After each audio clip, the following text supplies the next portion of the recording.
ఏం చేసినా ఫిరాయింపు ఎమ్మెల్యేలపై వేటు తప్పదంటున్నారు బీఆర్ఎస్ నేతలు. స్పీకర్కి తప్పుడు సమాధానం ఇచ్చి తప్పించుకోవాలని చూసినా కోర్టు నుంచి తప్పించుకోలేరంటున్నారు.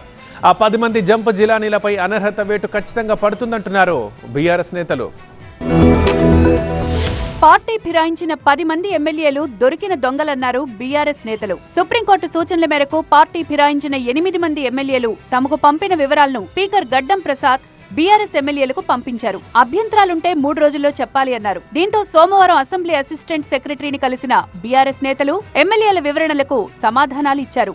పార్టీ మారలేదని ఫిరాయింపు ఎమ్మెల్యేలు అబద్ధం చెప్పారన్నారు బీఆర్ఎస్ ఎమ్మెల్యే జగదీష్ రెడ్డి. సీఎంను కలిసినప్పుడు వేసింది కాంగ్రెస్ కండువా కాదు జాతీయ కండువా అనడం ఎంతవరకు సమంజసం అన్నారు. స్థానిక ఎన్నికల్లో కాంగ్రెస్ ని గెలిపించాలని పోచారం మాట్లాడలేదా అని ప్రశ్నించారు. రాహుల్ గాంధీని పోచారం ఎందుకు కలిశారన్నారు జగదీష్ రెడ్డి. ఆ 10 మంది ఎమ్మెల్యేలు కోర్టు నుంచి తప్పించుకోలేరు అన్నారు బీఆర్ఎస్ నేతలు. కోర్టు వారిపై తప్పకుండా అనర్హత వేటు వేస్తుందన్నారు. 10 నియోజకవర్గాల్లో ఉప ఎన్నికలు వస్తాయన్నారు గులాబీ నేతలు. ఇప్పటికే పార్టీ ఫిరాయించిన ఎమ్మెల్యేల నియోజకవర్గాల్లో సభలు నిర్వహిస్తోంది బీఆర్ఎస్ పార్టీ. పార్టీ ఫిరాయించకపోతే ఈ సభలకు సదరు ఎమ్మెల్యేలు హాజరు కావాలంటున్నారు బీఆర్ఎస్ నేతలు. లేకపోతే ఉప ఎన్నికకు సిద్ధం కావాలంటున్నారు.